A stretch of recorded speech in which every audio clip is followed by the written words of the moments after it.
Hi மக்களே, நான் உங்கள் ஜேஆர். நம்மளுக்கு எல்லாருக்கும் தெரியும், விக்கிரவாண்டி இடைத்தேர்தலில் அதிமுக போட்டியிடாத போது அதிமுக தொண்டர்களின் ஓட்டு யார் பக்கம் சாய போகுது, எந்த கட்சியோட வேட்பாளருக்கு அது பலமாக அமைய போகுதுன்னு இந்த வீடியோவில் பார்ப்போம். வாங்க வீடியோக்குள்ளே போகலாம். வீடியோக்குள்ளே போகிறதுக்கு முன்னாடி இந்த தம்பியோட ஒரு தாய்மையான வேண்டுகோள் என்னன்னு தெரியும் உங்களுக்கு.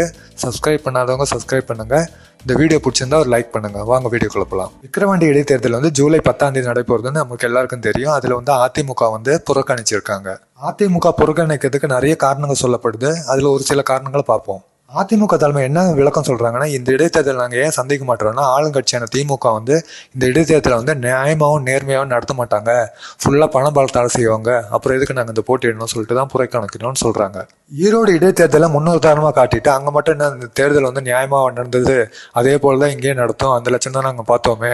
ஈரோடு இடைத்தேர்தல் எந்த லட்சத்தில் நடந்துச்சோ அதே போல் தான் விக்கிரவாண்டி இடைத்தேர்தல் நடக்கும், அதுக்கு நாங்கள் போட்டியிடத்தோட போட்டியிடாமல் இருக்கலாம்னு சொல்லிட்டு ஒரே ஐடியா சொல்லிட்டாங்க. இதுக்கு எதிர்கட்சிகளோட பதில் என்னன்னா, இவங்க தோற்றுருவாங்கன்னு பயம் இல்லை, 3வது இடத்துலேருந்து 4வது இடத்துக்கு தள்ளப்படுவாங்கன்னு சொல்லிட்டு பயத்தில் தான் இவங்க இந்த தேர்தலில் புறக்கணிக்கிறாங்கன்னு எதிர்கட்சிகள் குற்றம் சாட்டுறாங்க. எதிர்கட்சிகளே இப்படி குற்றம் சாட்டுறாங்கன்னா, பொதுவாகவே இடைத்தேர்தலில் ஆளுங்கட்சி தான் ஜெயிக்கிறது வழக்கம். ஏதோ குறிஞ்சி பூத்தா மாதிரி ஆளுங்கட்சி தோக்கடிச்சு எதிர்கட்சி ஒரு வாட்டி ஜெயிச்சுதான் வரலாறும் உண்டு. ரெண்டாவதா எதிர்கட்சிகள் அதிமுக மேல குற்றம் சாட்டுறது என்னன்னா, இந்த தொகுதியை பொறுத்த வரைக்கும் திமுகவுக்கும் அதன் கூட்டணி கட்சியான விசிகாவுக்கும் ஓரளவு ஓட்டு வாங்கி இருக்கிற தொகுதியா தெரியுது. அதே போல இந்த தொகுதியில போட்டியிடுற பாமகவுக்கும் நல்ல செல்வாக்கு மிக்க தொகுதி இது. இந்த தொகுதியை பொறுத்த வரைக்கும் இந்த ரெண்டு கட்சிக்கும் நல்ல செல்வாக்கு இருக்கிறதால அதிமுக 3வது இடத்துக்கு தள்ளப்படுவாங்களும் பயந்துட்டு தான் இபிஎஸ் ஐயா இந்த இடைத்தேர்தலை புறக்கணிக்கிறாங்கன்னு சொல்லிட்டு எதிர்கட்சிகள் மிகப்பெரிய குற்றச்சாட்டை இபிஎஸ் ஐயா மேல வைக்கிறாங்க. என்ன வேணா காரணம் இருக்கட்டும், அதிமுகவுக்குன்னு ஒரு செல்வாக்கு இருக்கு, ஒரு ஓட்டு வங்கி அந்த தொகுதியில் இருக்கு. இப்போ அது யாருக்கும் பெரிய பிரச்சனையா தெரியல. இப்போ என்னன்னா பெரிய கேள்விக்குறியா இருக்குன்னா, அதிமுகவுக்கு பெரிய ஓட்டு வங்கி அங்க இருக்கு.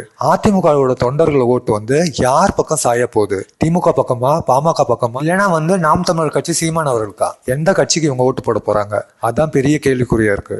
அதிமுக தொண்டர்களோட ஓட்டை குறி வச்சுதான் திமுகவும் பாமகவும் நாம் தமிழர் கட்சியும் காய நவுத்துறாங்க. அதிமுக ஓட்டு வங்கிகளை யாருக்கு போக போகுதுன்னு பார்ப்போமா? ஒரு சின்ன அலசல் தான். ஒரு மெயின் இது சொல்றாங்க, பரம்பரை அதிமுக இருக்கிறவங்க கண்டிப்பா திமுகவுக்கு ஓட்டு போட மாட்டாங்க. ரெண்டாவது, பிஜேபியும் பாமகவும் அதிமுகவை அழிச்சிட்டு இவங்க 2வது இடத்துக்கு வர பாக்குறாங்க. அதை பாக்குற அதிமுக தொண்டர்கள் கண்டிப்பா பாமகவுக்கும் ஓட்டு போட மாட்டாங்க. 3வதா களத்தில் இருக்கிறது நாம் தமிழர் கட்சி. அதிமுக தொண்டர்கள் மனசு வச்சாங்கன்னா நாம் தமிழர் கட்சிக்கு போடலாம், ஆனால் எல்லா ஓட்டுகளும் போகாது, ஏதோ சில ஓட்டுகள் வீழறதுக்கு வாய்ப்புகள் இருக்கு. ஒரு கட்சியை சார்ந்து இருக்காம ஒரு வாட்டி திமுகவுக்கு இன்னொரு வாட்டி அதிமுகவுக்கு அந்த மாதிரி போடுற ஓட்டர்ஸ் இருக்காங்களே, அவங்க ஓட்டுகள் எல்லாம் கண்டிப்பா திமுகவுக்கு வீழறதுக்கு தான் வாய்ப்புகள் அதிகம். அதே போல அதிமுகவுக்கு போடுற வன்னியர்கள் ஓட்டு கண்டிப்பா பாமக பக்கம் போறதுக்கு தான் வாய்ப்புகள் அதிகம். அதே போல அதிமுகவுக்கு போடுற தாழ்த்தப்பட்டவர்கள் ஓட்டு திமுகவுக்கு இல்லைன்னா நாம் தமிழர் கட்சிக்கு போறதுக்கு தான் வாய்ப்புகள் அதிகம், பாமகவுக்கு போறதுக்கு வாய்ப்பே இல்லை.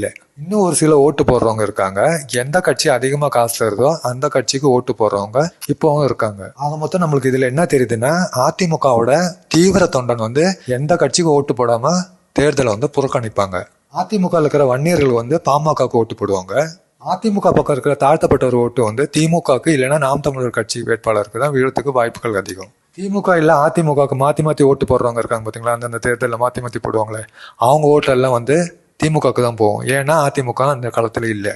இந்த தேர்தலில் போட்டியிடுற 3 முக்கியமான கட்சிகளும் குறி வச்சுக்கிறது அதிமுகவோட ஓட்டுகள் தான். திமுகவும் அது குறி வச்சுதான் காய் நவுத்துறாங்க. பாமக ஒரு ஸ்டெப் மேலேயே போயிருக்காங்க. என்னன்னா, ஓபிஎஸ் ஐயா தேர்தல் காலத்தில் இறங்கிட்டு பிரச்சாரம் பண்ண வச்சிருக்காங்க. எம்ஜிஆர் ஐயாவோட போட்டோவும் ஜெயலலிதா அம்மாவோட போட்டோவும் பிரச்சாரத்துக்கு யூஸ் பண்றாங்க. உங்களுக்கு நாங்க ஒன்றும் குறைஞ்சவங்களே இல்லைன்னு சொல்லிட்டு நாம் தமிழர் கட்சி சீமான் ஐயா கள்ளக்குறிச்சி விசசாராய போராட்டத்தை கையில எடுத்த இபிஎஸ் ஐயாவுக்கு போயிட்டு நேரடியா போய் சீமானன் ஆதரவே கொடுத்துட்டு வந்துட்டாரு. ஆக மொத்தம் இந்த இடைத்தேர்தலில் 80% மேல ஓட்டு வங்கி இருந்ததுன்னா, அப்பனா அதிமுக ஓட்டுகள் முக்காவாசி திமுக பக்கம் வந்திருக்குன்னு அர்த்தம். அதே 60% 65% ஓட்டு சதவீதம் இருந்ததுன்னா, அப்பனா அதிமுக ஓட்டுகள் யார் பக்கம் சாய காணும். அதிமுக தொண்டர்கள் என்ன பண்ணிருக்காங்கன்னா, அமைதியா வீட்டுல உட்காந்து இருந்தாங்கன்னு அர்த்தம். ஜூலை 10 சாயந்தரம் ஒரு 7 மணிக்கு தெரிஞ்சிருங்க அதிமுக தொண்டர்கள் ஓட்டு யார் பக்கம் போயிட்டு இருக்குன்னு. இதோட இந்த வீடியோ முடிச்சிடறாங்க. நாளைக்கு வேற ஒரு டாபிக்ல பார்க்கலாம். Bye from Jaya.